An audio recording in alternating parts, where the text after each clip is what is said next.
Hey, salut à tous, c'est Loïc, j'espère que vous allez bien. Comme vous le voyez dans le titre, le sujet d'aujourd'hui sera Serge Aurier. Puisque Serge Aurier fait à peu près parler de lui tous les 2 à 3 mois pour un scandale, j'ai décidé de les compiler, ou du moins de compiler les meilleurs, et je vais vous les présenter, vous expliquer ce qui s'est passé et les conséquences qu'ils ont eues. Le premier a eu lieu il y a 2 ans, jour pour jour. C'était le 14 mars 2015 et le Paris Saint-Germain devait affronter l'équipe de Chelsea. Serge Aurier n'était pas disponible à ce moment-là et regardait donc le match chez lui. À la 30e minute de jeu, Zlatan Ibrahimovic se fait exclure pour une raison assez étrange et le Paris Saint-Germain parvient tout de même à se qualifier in extremis. Jusque-là, rien d'anormal. Sauf que Serge Aurier a décidé de se venger après l'arbitre et a lâché sur une vidéo qui est parue sur internet un « Et l'arbitre, t'es qu'un fils de p***». Bref, on se doute bien de l'insulte, il n'allait pas le traiter de fils de peintre, mais pour cela, il a écopé, il me semble, de 3 matchs de suspension par l'UEFA, ce qui est quand même très dur. Après quoi, il s'est tout de même tenu tranquille pendant quasiment un an, et il en a profité le jour de la Saint-Valentin, le 14 février 2016, pour exprimer son amour vis-à-vis de Laurent Blanc, qui était son entraîneur à l'époque. Et un internaute lui a demandé sur Periscope comment est Laurent Blanc avec Zlatan Ibrahimovic. Ce à quoi il a répondu « Laurent Blanc c'est une fiotte, il lui prend tout, enfin bref, tout un tas d'insultes assez homophobes et assez méchantes qui ont créé une cassure réelle entre lui et le reste de l'équipe. Par miracle, il a réussi à s'en sortir quasiment indemne, sans grosses sanctions, mais dans de très nombreux clubs, il aurait sans doute été viré.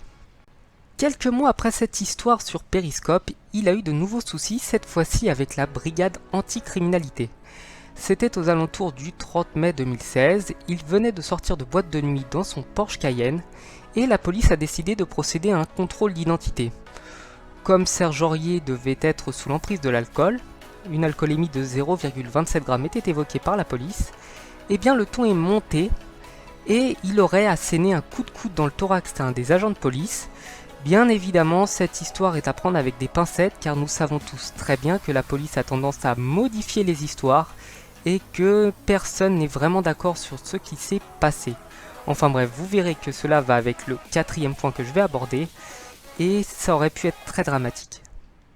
En novembre 2016, donc il y a vraiment très peu de temps, Serge Aurier a de nouveau eu des problèmes, mais cette fois-ci ce n'était ni avec le club, ni avec la police, mais avec les autorités britanniques. En effet, comme il était en procédure de procès, etc., eh bien les autorités anglaises ont décidé de le refuser sur le territoire anglais et ne lui ont pas délivré de visa.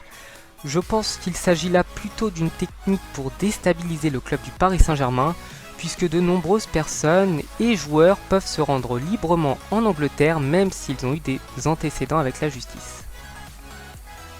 Et enfin, le dernier problème qu'il y eut autour de Serge Aurier a eu lieu le 12 mars 2017, donc il y a 2 jours au moment où je fais cette vidéo, lors d'un match entre Lorient et le Paris Saint-Germain.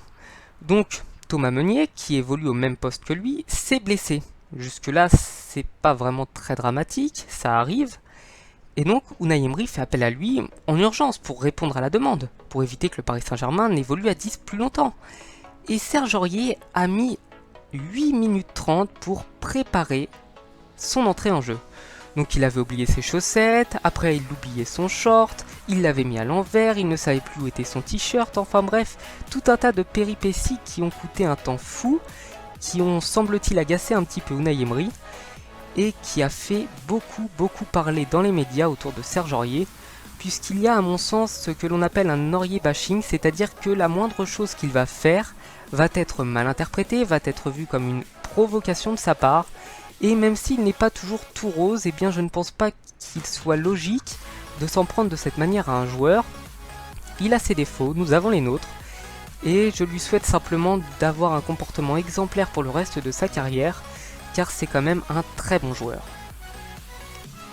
Et bien voilà, je pense avoir fait quand même le tour de la question sur Serge Aurier, sur tout ce qu'il a fait, sur les dérapages qu'il y a eu.